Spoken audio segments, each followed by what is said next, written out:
আসসালামু আলাইকুম। আজ আমি আপনাদেরকে দেখাবো কিভাবে অন্যের ইউটিউবে প্লেলিস্ট নিজের ইউটিউব প্লেলিস্টের ভেতরে যুক্ত করে রাখবেন বা অ্যাড করে রাখবেন। তো সেটি করার জন্য আপনারা প্রথমে আপনাদের ইউটিউব চ্যানেলের ভিতরে যাবেন। তো আমি আমার ইউটিউব চ্যানেলের ভিতরে যাচ্ছি। তো এখানে আসার পর আপনারা সেই ভিডিওটির উপর টাচ করার পর এখানে দেখবেন একটি 3 ডট মেনু বার আছে। তো আপনারা সেই 3 ডটের উপর টাচ করবেন। তো আমি এখন এটার উপর টাচ করতেছি। তো টাচ করার পর নতুন আরও একটি মেনু বার আসবে।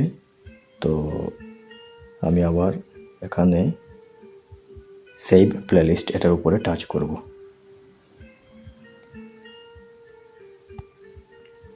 তো এখন এই প্লেলিস্টটি আমার ইউটিউব চ্যানেলের প্লেলিস্টে অ্যাড বা যুক্ত হয়ে গিয়েছে। তো আমি সেটিকে এখন আপনাদেরকে দেখাচ্ছি।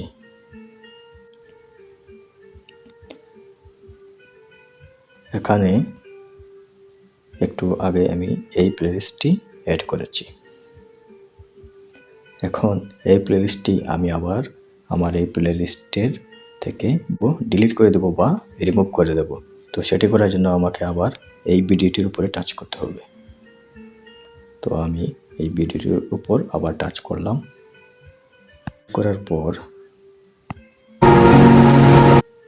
টাচ করার পর এখানে আবার আগের মতো এই জায়গাতে একটি মেনু বার আসবে। মেনু বার আসলে এখানে এই 3 ডট এটির উপর আমি আবার ক্লিক করব, টাচ করব। তো আমি এখানে আবার টাচ করতেছি। টাচ করার পর এখানে আর একটি ইন্টারফেস আসবে, নতুন একটি ইন্টারফেস আসবে। তো সেখানে আমি আবার এই রিমুভ প্লেলিস্টের উপর টাচ করব। তো আমি এখানে আবার টাচ করতেছি। এখানে রিমুভ প্লেলিস্টের উপর টাচ করলে আমার ইউটিউব চ্যানেল থেকে সেই প্লেলিস্টটি রিমুভ বা ডিলিট হয়ে যাবে।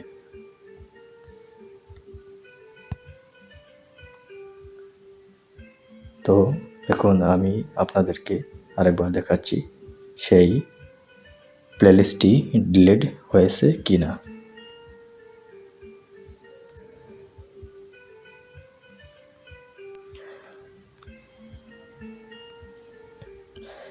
এই দেখেন এখানে সেই প্লেলিস্টটি যেটি আমি একটু আগে রিমুভ করে দিয়েছি বা ডিলিট করে দিয়েছি সেটি এখানে দেখাচ্ছে না, অতএব সেটি ডিলিট হয়ে গিয়েছে। তো আপনারা এভাবে ডিলিট করবেন। ভিডিওটি ভালো লাগলে লাইক এবং কমেন্ট করে জানিয়ে দেবেন। ভালো থাকবেন সবাই। আসসালামু আলাইকুম।